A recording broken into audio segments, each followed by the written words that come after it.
मुच्यते। पूर्णस्य पूर्णमादाय पूर्णमेवावशिष्यते। ॐ शान्ति शान्ति शान्तिः।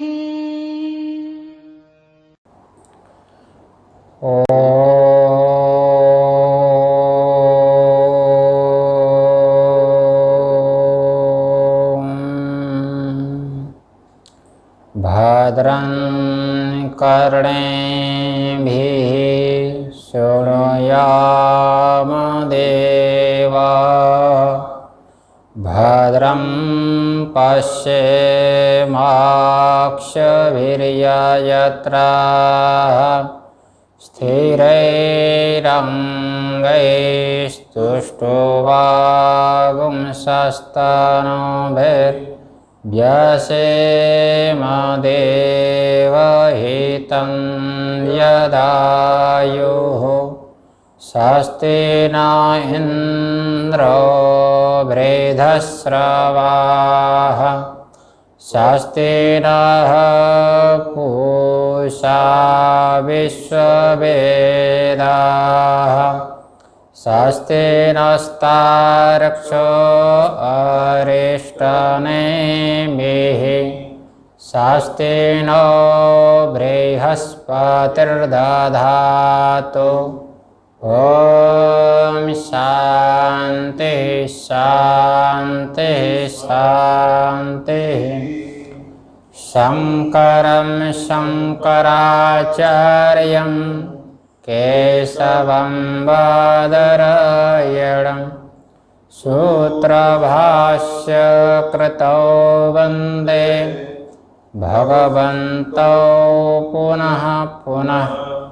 ईश्वरो गुरुरात्मेति मूर्तिभेदविभागिने व्योमवद्व्याप्तदेहाय दक्षिणामूर्तये नमः। ॐ शान्तिः शान्तिः शान्तिः। ओम।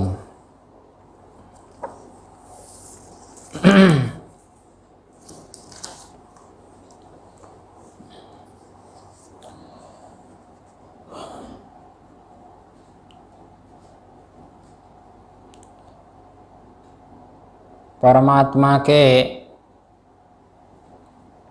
और संत गुरुजनों की विशेष कृपा से हम लोग अथर्ववेदीय मांडुक्य उपनिषद उसके आधारित मांडुक्य कारिका के द्वितीय प्रकरण के ऊपर विचार हम कर रहे हैं। यद्यपि आगम प्रकरण में श्रुति की प्रधानता से अपौरुषेय आगम वाक्य वेदांत वाक्य से निर्धारित हुआ,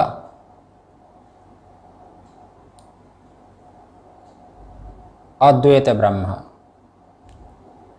उस अद्वैत ब्रह्म के आत्मरूप के ज्ञान से, वही मैं हूँ अद्वैत ब्रह्म, उससे अज्ञान की निवृत्ति होती है।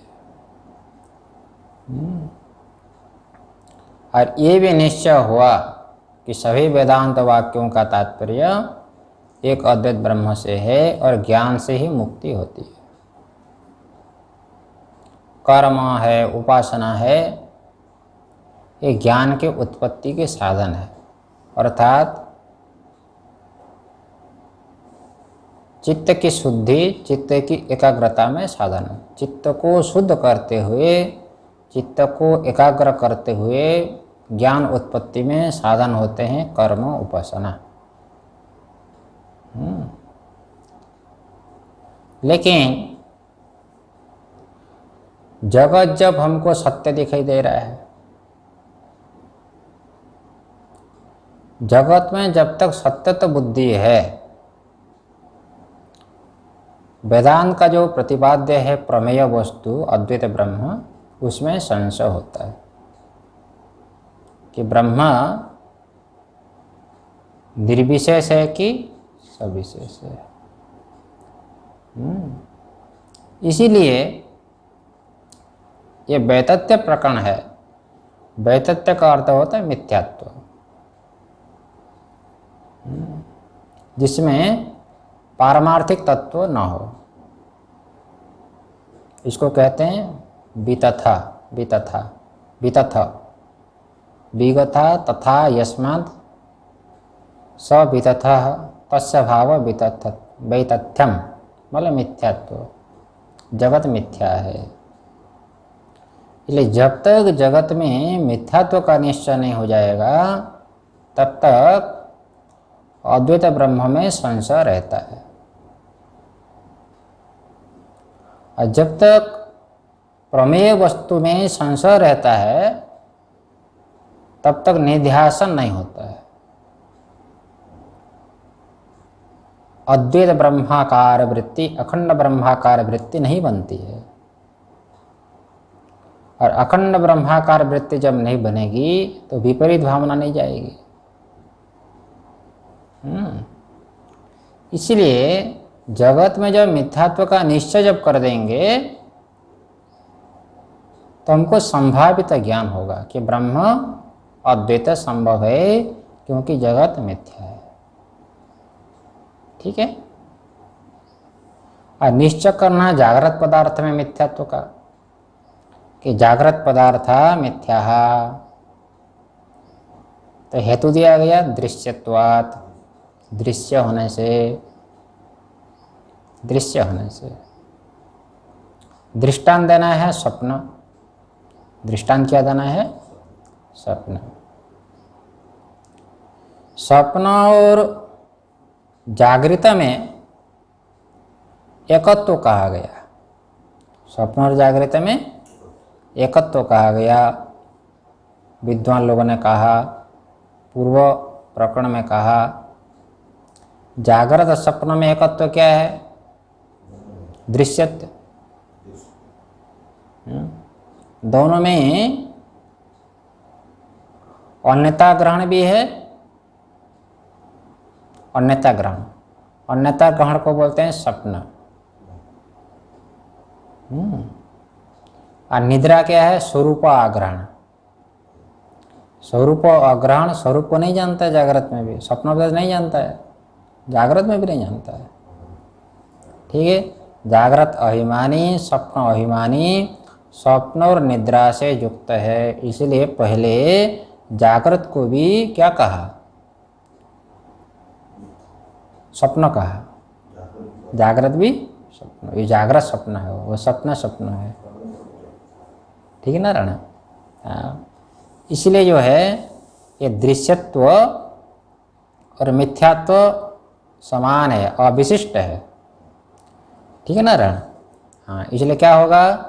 जागृत मिथ्या, जागृत पदार्थ मिथ्या, दृश्यत्वात् स्वप्नवत्। दृष्टांत है स्वप्न। धन्यवाद। अच्छा, तो आगे जागृत पदार्थ में मिथ्यात्व को सिद्ध करने के लिए और एक अनुमान बता रहे हैं, जो षष्ठ कारिका में हम लोग देखने जा रहे हैं। देखो, आप लोगों को बतलाया मैंने, ये आनंदगिरी महाराज इस श्लोक के ऊपर भी भूमिका लिखते हैं कहीं कहीं, और कहीं कहीं हास्य के ऊपर भी भूमिका लिखते हैं। ठीक है नारायण? इसलिए यहाँ पर भूमिका में लिखते हैं, जागृत दृश्यानाम भावानाम मिथ्यात्वम इत्यत्र अनुमानांतरम आह आदवति। षष्ठ कारिका, वैतथ्य प्रकरण के षष्ठ कारिका है। जागृत दृश्यानाम भावानाम, ये जागृत पदार्थ क्या है? भाव का अर्थ पदार्थ। भाव का अर्थ क्या है? पदार्थ। कैसा पदार्थ है? जागृत में आत्मा भी है, आत्मा भी पदार्थ है कि नहीं? लेकिन दृश्य नहीं है। आत्मा दृष्टा है, दृश्य नहीं है। वो सबको प्रकाशित करता है, वो किसी से प्रकाशित नहीं होता है। दृश्य का अर्थ दृक् विषयत्वम दृश्यत्वम, ये लक्षण है वेदांत का। वेदांत में। दृश्यत्व का क्या लक्षण है? दृक् विषयत्म, जो दृक् का चेतन का विषय होगा। ठीक है ना। तो जागृत दृश्यानाम भावानाम, जागृत जो दृश्य पदार्थ, जागृत के जो दृश्य पदार्थ, तो जागृत के दृश्य पदार्थ क्या है जानते हैं? बाहर घटपट आदि है, और ये शरीर, ये भी क्या है? ये भी दृश्यत्व है। मन भी दृश्य है। इंद्रिय भी दृश्य है। मन के धर्म, इंद्रिय के धर्म भी आप जानते हैं। ये सबको दृश्य शब्दों से लो। हाँ, तब जाकर के तुम पदार्थ का शोधन होगा, है कि नहीं? आप घटपट आदि को जैसे जानते हैं, है कि नहीं? तो घटपट आदि दृश्य है कि नहीं? इसी प्रकार जो है आपका शरीर भी दृश्य है। इसलिए भगवान ने क्षेत्र कहा, इदम शरीरम, हाँ, इदम शरीरम कौन्तेय क्षेत्रम इत्यभिधीयते। त्रयोदश अध्याय में गीता में कहा कि नहीं? ये शरीर क्या है? क्षेत्र मतलब दृश्य है। ये शरीर, हाँ, पांचभौतिक, हाँ, अन्नमय कोश, प्राणमय कोश, मनोमय कोश, विज्ञानमय कोश और आनंदमय कोश, धन में ना, ये उपाधि में हुआ। और घटपट आदि बाहर, घटपट आदि के पदार्थ, घटपट आदि जो बाह्य पदार्थ, और ये जो अपनी उपाधि है, समझ में? अपनी जो उपाधि, कितने उपाधि है? तीन शरीर, स्थूल, सूक्ष्म और क्या है? कारण। ठीक है। ऐसे 5 कोश। तो स्थूल शरीर हो गया अन्नमय कोश, सूक्ष्म शरीर में 3 कोश, प्राण, मन और क्या है? बुद्धि, विज्ञानमय और आनंदमय कोश, कारण शरीर। ये सबको दृश्य समझना है। सब में मिथ्यात्व का निश्चय करना है। किस हेतु से? दृश्यत्व हेतु से। पहले कहा, इतना समझ में आया? तो जागृत दृश्यानाम भावानाम मिथ्यात्वम, ये पहले कह दिया। जागृत के जो दृश्यमान पदार्थ है वो क्या है? मिथ्या है। हाँ, ये लिखा ना, विश्वम दर्पण दृश्यमान नगरे तुल्यम निजांतर्गतम, दक्षिणामूर्ति स्तोत्र में कहा। सारा पदार्थ एक आत्मरूप पर्दे में सारा का सारा दिखाई दे रहा है, चित्र। तो जागृत में निश्चय करना है। इसके विषय में और एक अनुमान बताया जा रहा है। श्लोक में देखो, कार्य का है, आदावन्ते च यन्नास्ति वर्तमानेऽपि तत्तथा वितथै सदृशः सन्तो वितथा इव लक्षिताः।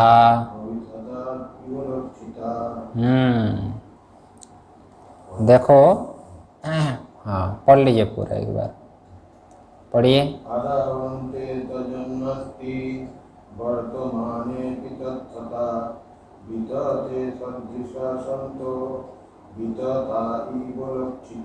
हाँ, कितना ये जो श्लोक है बहुत प्रसिद्ध है। जैसे उत्तर भारत आदि में रामचरितमानस प्रसिद्ध है, सबके मुख पर आपको चौपाई मिलेगा। रामचरितमानस उत्तर भारत में नहीं। अब महाराष्ट्र में अभंग, जैसे तुकाराम जी का अभंग है ना, अभंग सबके मुख पर मिलेगा। इसी प्रकार से ये भी वेदांतियों में, जो वेदांती है, चाहे महात्मा हो चाहे गृहस्थ हो, वेदांती के सबके मुख पर ये कारिका होती है। आदावन्ते च यन्नास्ति वर्तमानेऽपि तत्तथा, बड़ा प्रसिद्ध है ये। तो कहते हैं यथ मतलब जो वस्तु, यथ से लीजिए जो कोई वस्तु, जो कोई भी वस्तु हो। हाँ, साक्षी का जो विषय जो कुछ भी हो, दृश्य, यत मतलब जो दृश्यमान वस्तु हो, चाहे घटपट आदि हो, चाहे मन बुद्धि इंद्रिय हो, सब, चाहे प्रतिकूल हो चाहे अनुकूल, व्यवहार में जो कुछ भी हमको दिखाई दे रहा है साक्षी से, सबको लीजिए यत, यत जो वस्तु आदौ अन्ते च नास्ति। हाँ देखो, यत आगे नास्ति था, ये दकार को क्या हुआ मालूम है? आप लोग व्याकरण पढ़ रहे हैं ना, यत धन नास्ति, वो तो है, दो को न हो कैसे हुआ? आगे नास्ति का नकार है, येरो नासिकेरो नासिक होगा, येरो का नासिकेनो नासिक, अनासिक हो गया, दो को न हो गया, दो को, तो विच्छेद जब करेंगे यत नास्ति, और नास्ति में भी संधि है, न अस्ति नास्ति, अकस्मात दीर्घ हुआ, हाँ बहुत संधि है। और शुरू में संधि है, देखो प्रथम पाद में आदावंते, आदो प्लस अंते संधि है, आदो के ओ को क्या हो गया? आब, एचो यवा याव, है कि नहीं?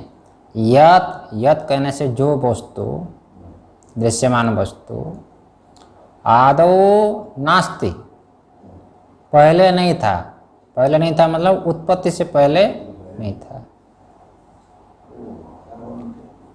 हाँ उत्पत्ति से पहले जो नहीं था, सृष्टि से पहले जगत नहीं था भाई, सृष्टि से पहले तो आत्मा ही था।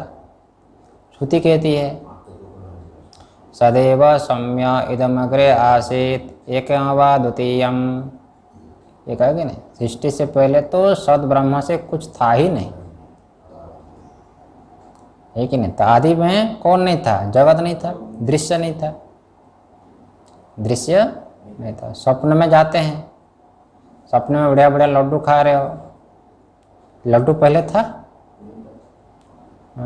स्वप्न में जाने से पहले वहाँ पर लड्डू था? नहीं था। हाँ लड्डू खा लिया और उड़ गया तो पेट भरा रहेगा? हाँ बाद में भी नहीं। तो हाँ आदौ नास्ति यत मतलब उत्पत्ति से पहले, तात्पर्य क्या है? उत्पत्ति से पहले। इसलिए टिप्पणी में लिख दिया, 1 नंबर टिप्पणी में कराच प्रकाशन में, आदौ अन्ते इति अनयोर उत्पत्तेः प्रांग नाश अनंतरम इत्यर्थो बोध्यो। ये देखो 1 नंबर टिप्पणी मिली, हाँ है, हाँ आदौ अन्ते इति अनयोर मतलब क्या है? उत्पत्ति है प्रांग मतलब उत्पत्ति से पहले जो ना हो, और नाशानंतरम नाश हो गया उसके बाद भी नहीं। आगे समझ में आ गई? समझ में? देखो आदौ यत नास्ति मतलब उत्पत्ति से पहले जो वस्तु नहीं थी, न हो, ठीक है नारायण?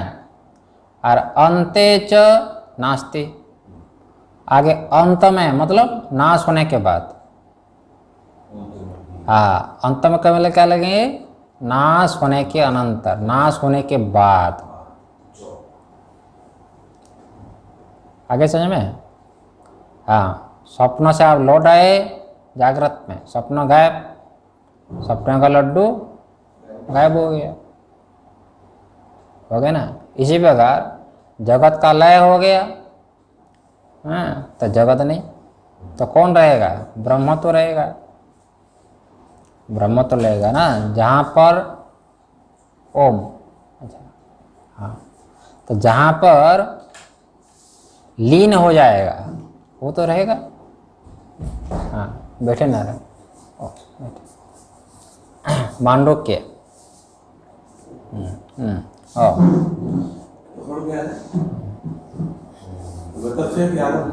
वेदत्य। तो आदावंते च यन्नास्ति, वर्तमाने भी तत्तता, ये चल रहा है। बड़ा प्रसिद्ध है। हाँ, ये वेदांतियों के मुख पर रहता है एक श्लोक। तो यत मतलब जो वस्तु कहने से दृश्य वस्तु, दृश्य कहने से केवल ये घट पर नहीं समझना है, चेतन का जो कुछ भी विषय होगा। शोधन चल रहा है ना, शोधन। जब तक जगत में मिथ्यात्व का निश्चय नहीं होगा तो आपका जो प्रमेय है अद्वैत ब्रह्म, उसमें संशय रहेगा। धर्म है कि नहीं? इसलिए जगत में मिथ्यात्व का निश्चय पहले होना चाहिए। जगत में जब मिथ्यात्व का निश्चय हो जाएगा तो ब्रह्म अद्वैत संभव है। ये मनन से वस्तु संभावित होती है। ठीक है, अद्वैत ब्रह्म जो संभावित है तब जाकर के आपके चित्त में निधिध्यासन होगा। धन्यवाद। इसलिए गौड़पाद भगवान ने वेतत्व प्रकरण को लिखा। ठीक है ना भाई? यदि भी उत्तम अधिकारी के लिए आगम प्रकरण पर्याप्त है। हाँ, उत्तम अधिकारी के लिए आगम प्रकरण एक प्रकरण पर्याप्त, लेकिन सब लोग उत्तम नहीं हो सकते। मध्यम अधिकारी मंद अधिकारी को उद्देश्य करके ध्यान में रख करके भगवान गौड़पाद ने द्वितीय प्रकरण को लिखा। ठीक है, तो श्लोक में चलो। यत कहने से जो दृश्यमान वस्तु आदौ नास्ति है। आदौ नास्ति का अर्थ उत्पत्ति से पहले जो ना हो। ठीक है, हाँ। और अंत्य कहने से नाश होने के बाद ना हो। हाँ, देखो इसका तात्पर्य है उत्पत्ति से पहले जो वस्तु ना हो। उत्पत्ति से पहले जगत नहीं था, इसमें क्या प्रमाण है? श्रुति सदैव सम्य इदम अग्रे आसीत् एकम द्वितीय। ठीक है, और अंते च नास्ति, इसका नाश हो जाएगा। जहाँ पर नाश होगा वो तो रहेगा। सद वस्तु ही अधिष्ठान विवर्त उपादान वो रहेगा, जगत नहीं रहेगा। हो गया? ये प्रथम पाद में हुआ। तो ये तो समझ में आया, लेकिन अपनी बुद्धि में धारण क्या करना है हमको? अपनी बुद्धि में धारण क्या करना है? देखो लिखते हैं, तथा वर्तमाने अपि तत्, तस्य लीजिए वो वस्तु। हाँ, वर्तमान में जो दिखाई दे रही है उसको भी ऐसा ही समझना है। मतलब क्या समझना है? तथा कहने से नास्ति एव, अध्ययन कर लो। वर्तमान में भी ये है ही नहीं, केवल प्रातीतिक मात्र है, व्यावहारिक मात्र है अथवा प्रातिभाषिक मात्र है। समझ में ना? इसकी प्रातिभाषिक सत्ता समझ लो अथवा व्यावहारिक सत्ता समझ लो। धन्यवाद। हालांकि ये जो ग्रंथ है ना, मध्यम अधिकारी के लिए, मंद अधिकारी के लिए नहीं है, है ना? मंद अधिकारी बाकी शास्त्र है, पंचदशी कह लो, गीता कह लो, ये तो मध्यम समझ लो। जिसके चित्त में पूरे संसार के प्रति वैराग्य हो गया, वही यहाँ पर अधिकारी है। आ गया? हाँ, नहीं तो ये पकड़ में नहीं आएगा। ये मांडव्य कार्य का पकड़ में आएगी नहीं। ठीक है, इसलिए क्या समझ लो, इसको प्रातिभाषिक समझ लो, प्रातीतिक है। जब तक इसकी प्रतीति हो रही है तब तक है ये सपना का लड्डू, जब तक दिख रहा है तब तक है, वो है। उठ गए पहले भी नहीं और उड़ने के बाद भी नहीं। जिस समय दिखाई दे रहा है उस समय क्या समझना है इसको? ये तो मिथ्या है, प्रातीतिक मात्र है, प्रातिभाषिक है। ध्यान में? तो इसका मूल क्या है? एक तो शास्त्र है, नेह नानास्ति किंचन, शास्त्र है। शास्त्र के आधार पर ये जुक्ति है। ठीक है ना राणा? इसलिए वेतथ्य प्रकरण जो है ये हो गया अनुग्राह का। ध्यान में रखो, जुक्ति के अनुग्राह का, और अनुग्राह्य कौन है? श्रुति। अनुग्राह्य मतलब क्या समझ में आ रहा है? वेदांत श्रुति से जो अर्थ निश्चित है उसको परिपुष्ट करता है ये प्रकरण। हाँ, वैतथ्य प्रकरण। तो दोनों में क्या संबंध होगा? अनुग्राह्य अनुग्राहक भाव, ये संबंध है। हाँ हाँ, ध्यान में रखो। आगम प्रकरण हो गया अनुग्राह्य और अनुग्राहक हो गए ये प्रकरण। ये मनन स्थानापन्न है। ये क्या है? मनन स्थानापन्न है। और आगम प्रकरण जो है वो श्रवण स्थानापन्न है। श्रवण श्रवण, ठीक है जी। तो श्रवण से जो वस्तु निश्चित हो गई, उसको पुष्ट करता है ये प्रकरण, वैतथ्य प्रकरण। इसलिए दोनों में क्या संबंध रहेगा? अनुग्राह्य अनुग्राहक भाव संबंध।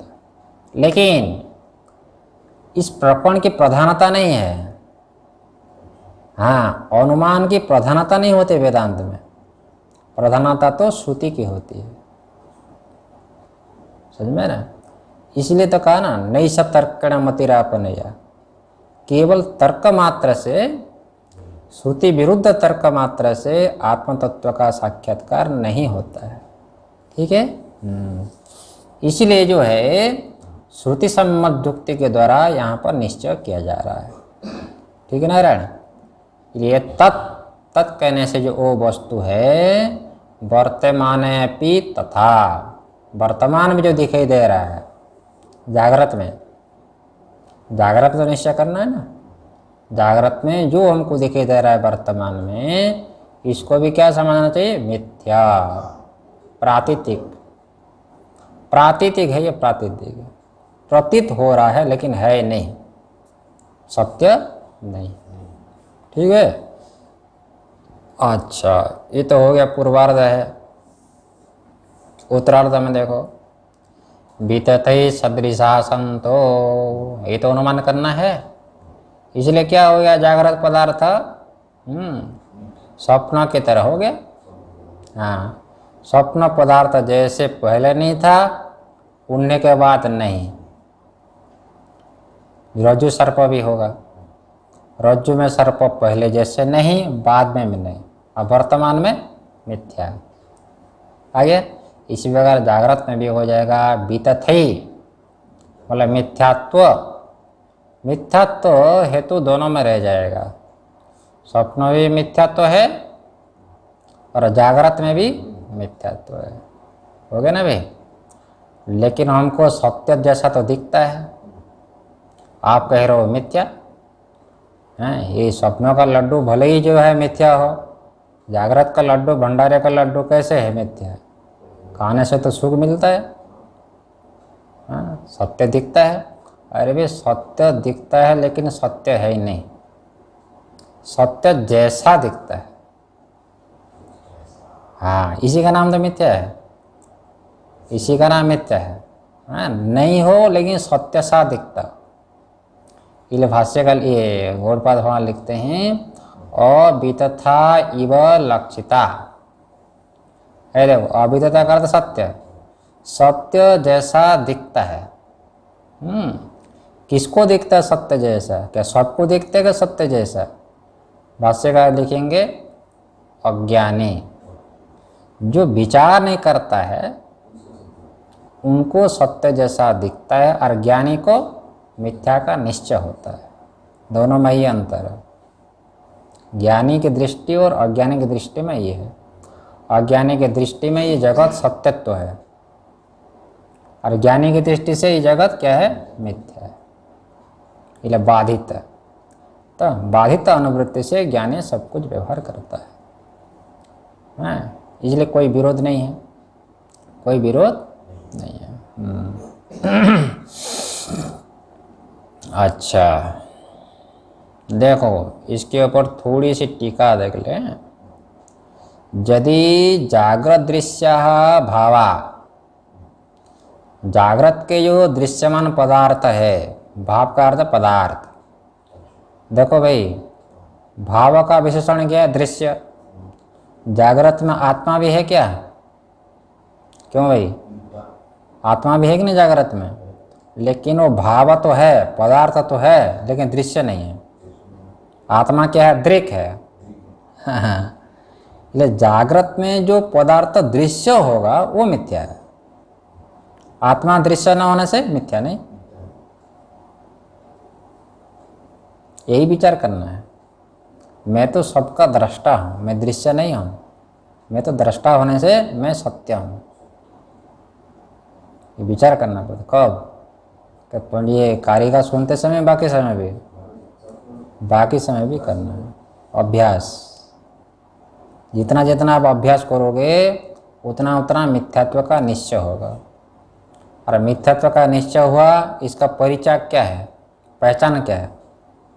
राग द्वेष हटना। क्या हटना है? जहाँ जगत के प्रति यदि आपका राग द्वेष कम हो रहा है, वैराग्य हो रहा है, समझ लो कि मिथ्यात्व का निश्चय हमको हो रहा है। हाँ, ये पहचान है। ये पहचान केवल शब्द मात्र से सिद्ध करने से नहीं, बुद्धि में बैठना चाहिए। अब बुद्धि में तब बैठेगा जब अभ्यास करेंगे आप। चलो, यदि जागृत दृश्य भावा मिथ्यात्व न, ये तो मिथ्या है। प्रसिद्ध स्वप्नादिभि ही समत्वा। देखो, ये प्रसिद्ध जो सपना है, आदि से क्या लोगे? आदि से रज्जु सर्प है कि नहीं? गंधर्व नगर,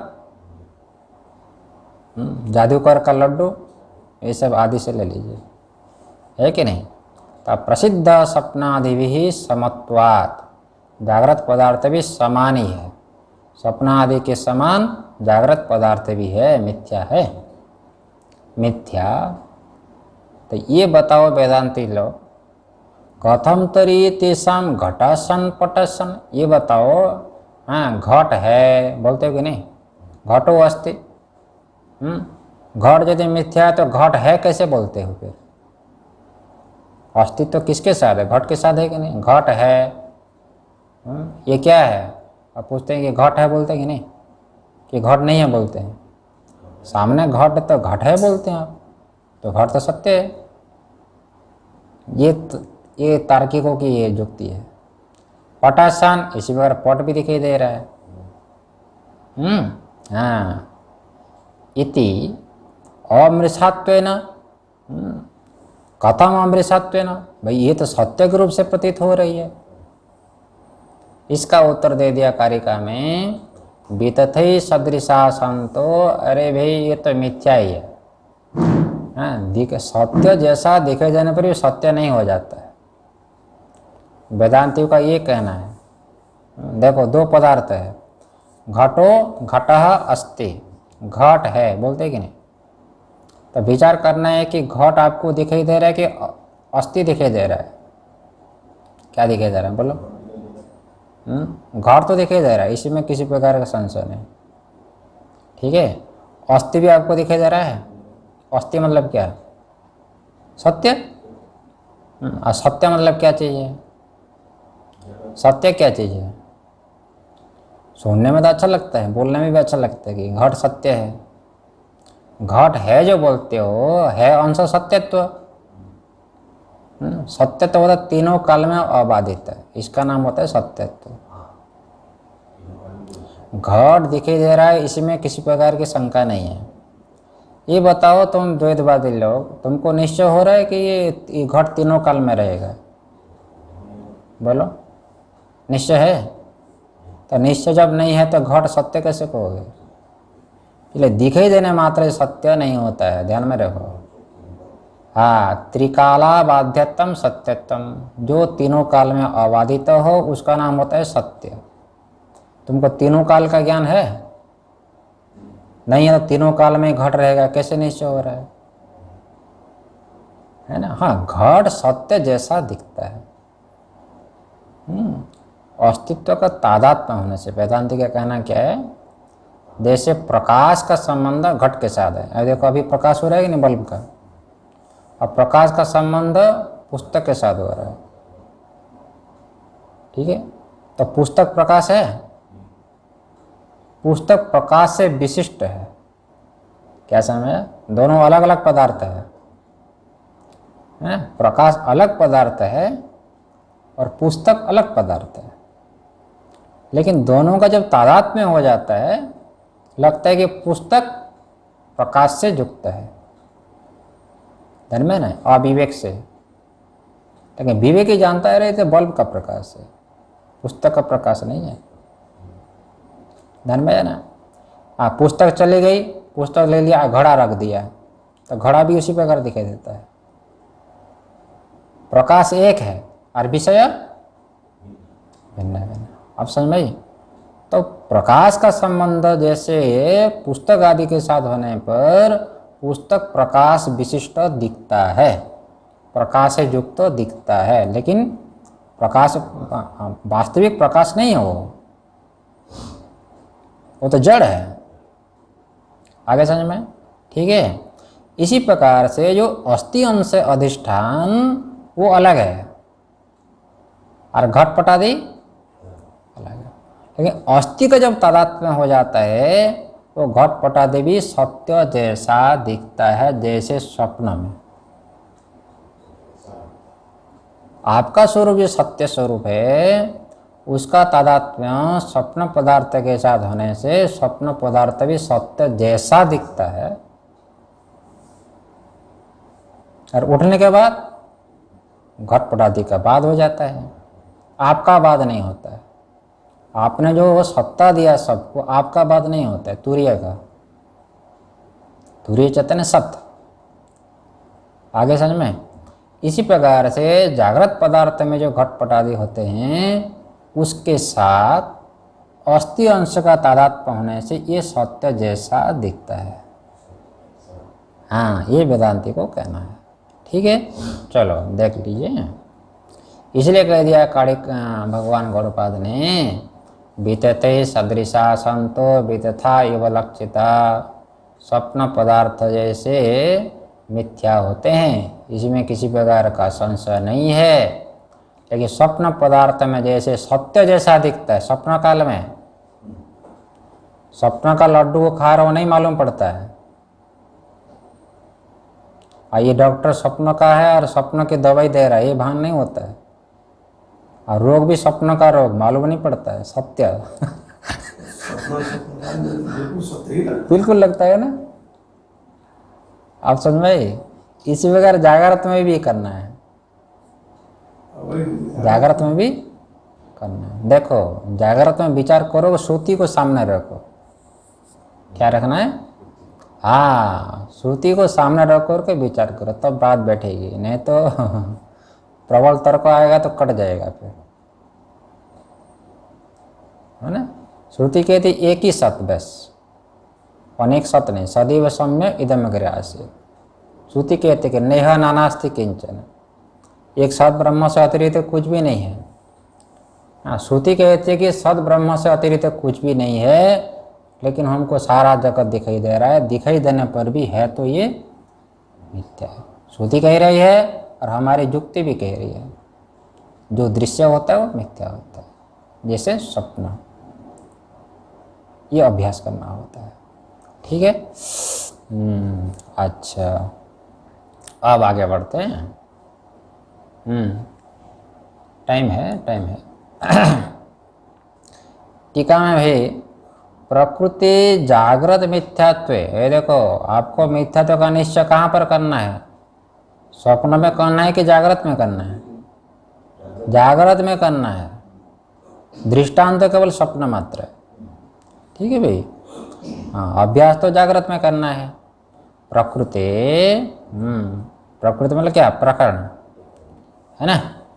जागृत मिथ्यात्व, जागृत पदार्थ है मिथ्या, जागृत के दृश्य पदार्थ। हेत्वंतर परत्तम श्लोकस्य, ये देखो ये जो श्लोक चल रहा है ना कार्य का, हेत्वंतर परत्तम, दूसरे हेतु में तात्पर्य रखता है। मिथ्यात्व के विषय में एक हेतु चला गया पहले, कौन सा हेतु? दृश्यत्व। हाँ, एक हेतु हो गया दृश्यत्व। और ये जो श्लोक है इसमें दूसरा एक हेतु बताया जा रहा है। क्या हेतु है? आद्यंतवत्व हेतु है। आद्यंतवत्व, इसका अर्थ समझ में आया? नहीं आया? भाई उत्पत्ति से पहले जो ना हो, हाँ, और प्रलय के बाद भी ना हो, नाश होने के बाद भी ना हो, इसका नाम होगा आद्यंतवत्व। आद्यंतवत हो गया पदार्थ, पहले ना रहने वाला अब आगे ना रहने वाला, आद्यंतवत का अर्थ हो गया। और उसका धर्म रहेगा आद्यंतवत्व। हाँ, शब्दों को ध्यान लो। जैसे दृश्य में दृश्यत्व धर्म रहेगा। दृश्य का अर्थ क्या? दृश्य का अर्थ क्या? दृक् का विषय, केवल चक्षु का विषय नहीं। चक्षु का विषय कहने से चक्षु विषय मिथ्यात्व हो गया, लेकिन चक्षु में सत्यत्व रहेगा, ऐसा नहीं। दृश्य का अर्थ है दृक् का विषय, चक्षु भी दृक् का विषय है। हाँ, विषय मतलब से केवल आँख खोल कर देखना नहीं, दृक् से जो प्रकाशित होता है जाना जाएगा, उसका नाम होता है दृश्य। ठीक है, तो क्या हो जाएगा फिर? प्रमाता प्रमाण प्रमेय ज्ञाता ज्ञान ज्ञेय सब दृश्य है। ये दृश्य का मतलब ये होता है। जैसे अहम घटम जानामि, ये तीनों दृश्य है। प्रमाता प्रमेय और प्रमाण। हाँ, बुद्धि में बैठाना पड़ता है, ऐसा नहीं। अहम कहने से प्रमाता, उसको भी आप जान रहे हो, अहम को आप जान रहे हो। हाँ, मैंने घट को जाना बोलते कि नहीं? तो मैंने कहने से कौन? प्रमाता हो गया, अंतःकरण विशिष्ट हो गया। समझ में ना? घट को जाना आपने, तो घट हो गया प्रमेय। और ज्ञान, घट का ज्ञान, घट का ज्ञान मुझे हुआ बोलते कि नहीं? तीनों हो गए दृश्य। ठीक है, मिथ्यात्व का निश्चय सब में करना है, घटपट आदि में तो करना ही है। और ज्ञाता ज्ञान ज्ञेय, प्रमाता प्रमाण प्रेम, ये भी दृश्य है, ये भी दृश्य है। ठीक है। अच्छा, उसके बाद देख लो, इसलिए कहते हैं भाष्यकार, भाष्य में चलें। इतश्च वैतथ्यम जागृत दृश्यानाम भेदानाम। इतश्च मतलब इस हेतु से भी, इस हेतु से भी, पहले होगा दृश्यत्व हेतु, इस हेतु से भी, च मतलब अपि समुच्चय, वैतथ्यम जागृत दृश्यानाम भेदानाम। देखो, जागृत के दृश्य जो भेद, भेदानाम का अर्थ क्या है? भेद, भेद मतलब क्या है यहाँ पर? देखो, शब्द में ध्यान देना पड़ेगा।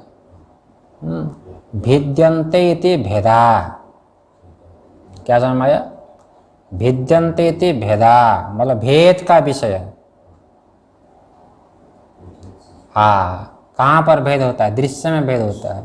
आत्मा में भेद आत्मा नहीं है, आत्मा अभेद। आत्मा से अतिरिक्त जितने में क्या हो जाएंगे, उसको कहेंगे भेद। भेद का अर्थ अन्य भाव भी होता है, वो अर्थ नहीं है यहाँ पर। हाँ, ये शब्द को ध्यान देना पड़ता है। भिद्यन्तेति भेदा, जहाँ पर भेद रहता है। भेद कहाँ पर रहता है? अनात्मा में रहता है। ठीक है, देखो भेद है कि नहीं यहाँ पर? ज्ञाता ज्ञान, अहम घटम जानामि, देखो त्रिपुट में भेद हो गया ना। प्रमाता प्रमाण प्रमेय, ये तीनों को क्या कहेंगे? भेद। आत्मा में तीनों को प्रकाशित करने वाला जो साक्षी है, उसमें भेद नहीं है, वो एक ही है। ठीक है भी, इसलिए बोल दिया जागृत दृश्यानाम भेदानाम। भगवान भाष्यकार लिखते हैं ना, जहाँ एक कहीं के बहुत संक्षेप से लिखते हैं। हाँ, आज जब खोलेंगे तो उसका अर्थ गहरा होता है, सुनने में तो वो छोटा लगता है। ये भाष्यकार की ये महिमा है। ये वाचस्पति मिश्र ने कहा ना, हाँ, ये भाष्य कैसा है? प्रसन्न गंभीरम। भगवान भाष्यकार जब भाष्य कैसा है? प्रसन्नम गंभीरम कहा। प्रसन्न का अर्थ सुनने से बड़ा सुख मिलता है, शब्द बहुत सरल है, सुनने मात्र से आप प्रसन्न हो जाएंगे। भाष्य, हाँ, लगता है कि इसमें क्या रखा है, ज़्यादा कुछ गहराई नहीं है। हाँ, गंभीरम का लगा अर्थ तो बहुत गहरा है इसमें। हाँ, वो लिखते हैं भाष्य कैसा है? प्रसन्नम गंभीरम। हाँ, भाष्य ऐसा है ना। जैसे तार्किक लोग बोलते भेद मानो अन्य न भाव, वो नहीं है यहाँ पर, ऐसा है कि नहीं। हाँ, इसलिए कोई भी वेदांत का भाष्य का अध्ययन करेंगे तो गुरु परंपरा से, ऐसे नहीं तो थोड़ा व्याकरण पढ़ लिया, न्याय पढ़ लिया तो अरे क्या हमारी बुद्धि बहुत तेज है, और भाष्य में क्या रखा है, हम ऐसे ही पढ़ लेंगे। मैंने पढ़ लिया ना व्याकरण वगैरह, तो इसमें क्या है गुरु के पास जाने की, ऐसे नहीं। गुरु परंपरा से ही आपको अध्ययन करना पड़ेगा, है ना।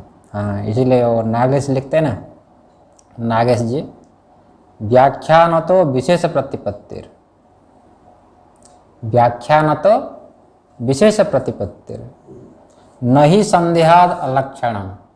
मतलब क्या, कोई भी शास्त्र का विशेष रूप से अर्थ ज्ञान, तात्पर्यात्मक अर्थ ज्ञान तो गुरु परंपरा से होता है, अपनी बुद्धि मात्र से नहीं होता है। ठीक है भाई। तो भेद का अर्थ क्या है, जिसमें भेद रहता है भैया, ज्ञाता ज्ञान गया, सब हो गया भेद, दृश्य हो गए, है ना। आद्यंतयोर अभावा, ये दृश्यमान पदार्थ पहले भी नहीं था, आगे भी नहीं रहेगा। इसलिए क्या समझना चाहिए, मिथ्या समझना चाहिए। इसलिए मिथ्या, सृष्टि से पहले जगत नहीं था, श्रुति बोलती है सदैव सम्यक, आगे भी नहीं रहेगा। जब ये जब जगत नहीं रहेगा तो आत्मा को क्यों मानते हो, फिर वो भी नहीं रहेगा। अरे नहीं रहेगा तो किसको निश्चय होगा बताओ, हाँ है कि नहीं। आत्मा भी नहीं रहेगा तो किसको निश्चय होगा, तो जिसको नीचे, जिसके नीचे वो तो रहेगा, कोई बताने वाला ही नहीं रहेगा, है ना। अगर आत्मा भी नहीं रहेगा हाँ, तो कुछ भी नहीं रहेगा, कुछ भी नहीं रहेगा, तो शून्य हो गए, शून्य। फिर निश्चय किसका होगा, फिर कोई नहीं। शून्यता की सिद्धि नहीं होगी। इसमें पकड़े जाते शून्यवादी लोग, इसलिए तो आत्मा समझ में आएगा। हाँ, है ना।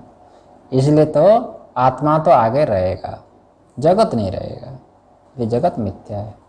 आगे के विचार हम लोग कल करते हैं।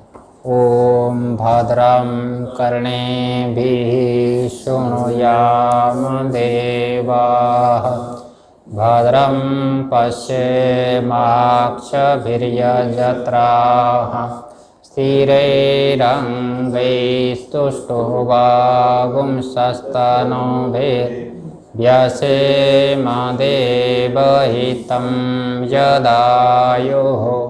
स्वस्ति न इन्द्रो वृद्धश्रवाः, स्वस्ति नः पूषा विश्ववेदाः, स्वस्ति नस्तार्क्ष्यो अरिष्टनेमिः, स्वस्ति नो बृहस्पतिर्दधातु। ओम शांति शांति शांति।